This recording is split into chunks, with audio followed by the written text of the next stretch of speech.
시청 신청사 예정지가 지난 22일 확정됐습니다. 오늘 집중 인터뷰에선 예정지 선정 배경과 대구시의 신청사 건설 계획, 그리고 앞으로의 과제를 살펴보겠습니다. 오늘 이 자리에 권영진 대구시장과 신청사 건립 추진 공론화 위원장을 맡았던 김태일 영남대 교수와 함께합니다. 자, 권 시장님, 김 교수님, 안녕하십니까? 네, 안녕하십니까? 네. 먼저 권 시장님께 여쭤보겠습니다. 이 신청사 예정지가 옛 두류정수장으로 확정이 됐습니다. 이 옛 두류정수장 어떤 곳인가요? 예, 우리 두류정수장은 지금은 완전히 비어 있지만은 1969년도부터는 대구 시민들에게 수돗물을 공급하던 정수장으로 활용되었습니다.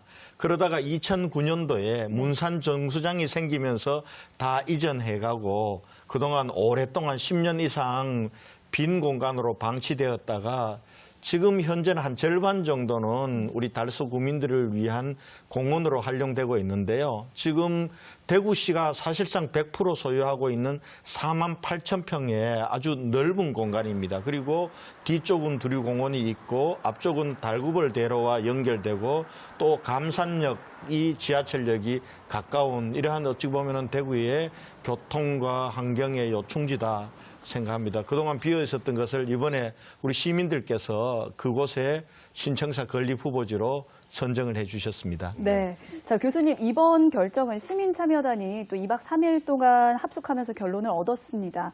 옛 두류정수장이 실제 평가에서는 어떤 부분에서 높은 평가를 받았습니까? 방금 시장님이 설명을 하셨지만 네. 경제성이라는 항목에 상당히 많은 점수를 받았습니다. 그 지역이 대구시가 소유하고 있는 땅이기 때문에 추가 비용이 들지 않는다고 한 판단이겠죠.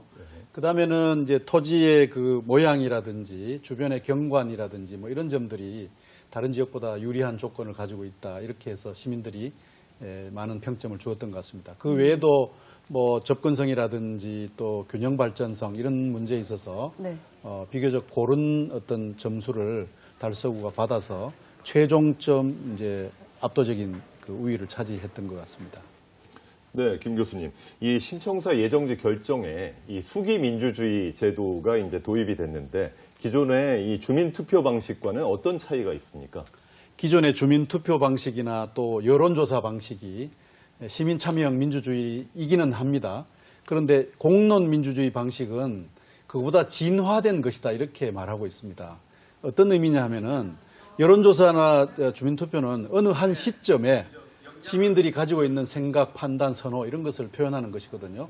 그런데 공론 방식은 거기에다가 학습, 정보 획득, 토론, 평가 이런 과정들이 이제 더해지는 것이라서 통합적 의사결정이 이루어진다 하는 것입니다. 그런 점에서 이 공론민주주의 방식은 진화된 민주주의 실험을 우리가 한 것이다. 이렇게 설명할 수가 있겠습니다. 네, 진화된 방식으로 또 시민들이 참여해 주셨다라고 말씀해 주셨는데 그러면 이 시민 참여단에는 어떤 분들이 참여했고 또 그 과정은 어땠는지도 궁금합니다. 네, 250만 명에서 250명을 뽑았습니다. 무작위 방법으로 뽑았습니다. 그랬더니 연령, 성별 뭐 이런 등지에서 아주 고르게 대구시 인구 분포가 가지고 있는 현실을 반영하였는데요. 거기에는 20살 손지우 씨부터 88살 강필경 씨에 이르기까지 각계각층의 각계 연령의 분들이 고르게 250만을 대표하는 분들이 참여를 하였습니다. 거기서는 뭐 여러 가지 뭐 얘기들이 있습니다만은 어쨌든 대구 시민이 가지고 있는 인구 분포를 고르게 반영한 무작위 추출 방법을 통해서 하였다 하는 것이 요지입니다. 네, 이번엔 이제 권 시장님께 질문 드리겠습니다. 이 신청사 예정지 선정을 시민 참여단이 했단 말이죠.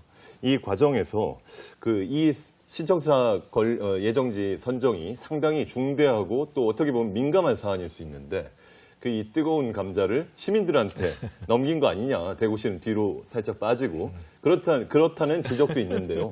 왜 이 같은 방식을 선택을 하셨습니까? 살짝 빠진 건 아니고요. 어떤 방식으로 결정되든 최종 책임은 시장인 제가 지는 것이고 다만 이 부분들을 그동안 우리가 2차례나 신청사 건립 후보지를 결정하기 위한 시도를 했지만은 지역 간의 갈등이나 예산 부족 때문에 실패했잖아요. 그때 방식은 시장의 의지나 결단으로 정하거나 아니면 소수의 전문가들에게 의뢰한 방식인데 그게 실패했잖아요.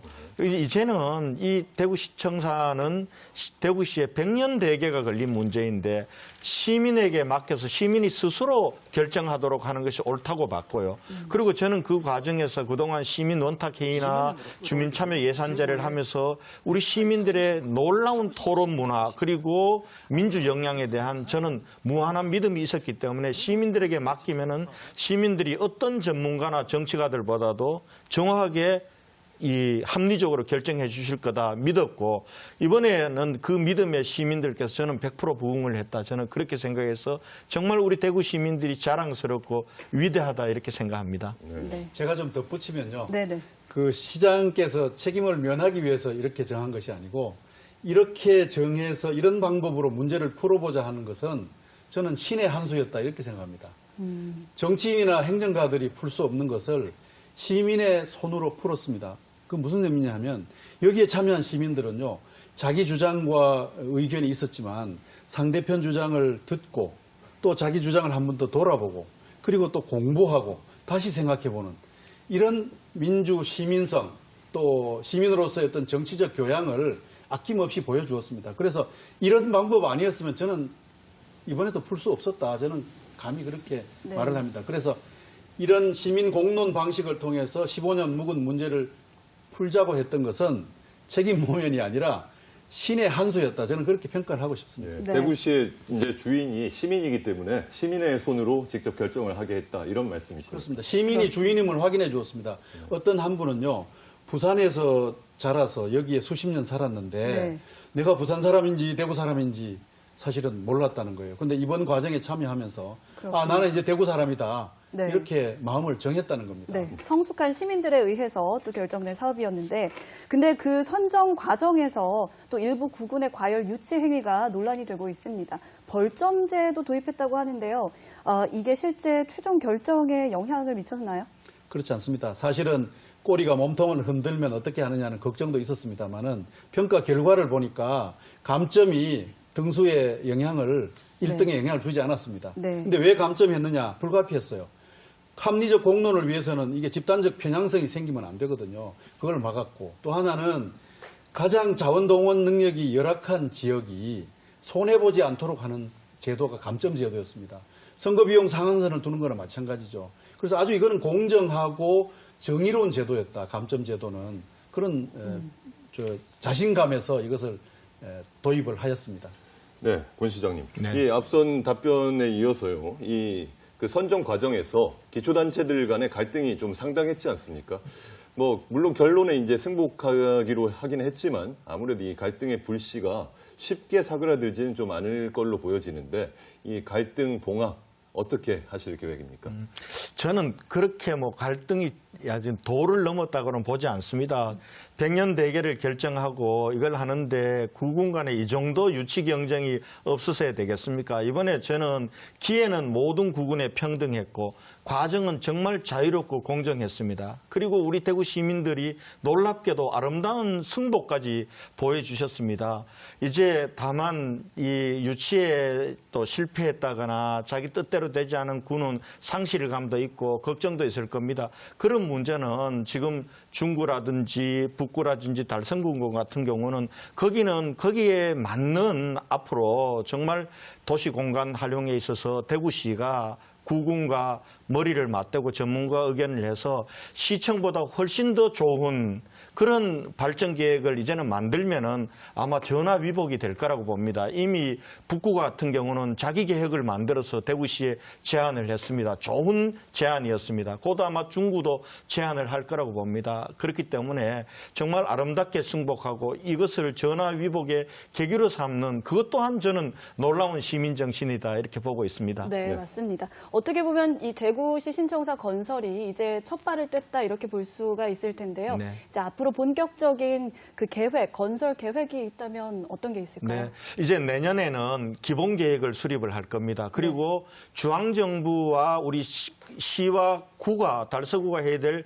또 절차가 있습니다. 그래서 내년도에는 완전히 모든 절차를 다 마치고 2021년도에는 실시 설계를 하려고 합니다. 네. 하면은 2022년에 착공해서 2025년에 준공해서 완전히 신청사 시대를 여는 그런 계획입니다. 그런 그 바탕 위에서 그 사이에 지금 이제 중구나 북구나 달성에 새로운 계획도 만들고 거기에 따른 절차도 동시에 진행을 해서 신청사 시대가 열리고 난 이후에 지금 유휴지도 참 좋은 땅들이거든요. 여기도 본격적으로 대구의 미래를 위한 그런 공간 개발로 해나가도록 치밀하게 준비하도록 하겠습니다. 네, 오늘 말씀은 여기까지 듣겠습니다. 오늘 나와주신 권영진 시장님, 김태일 교수님 두 분 감사합니다. 네, 감사합니다. 감사합니다.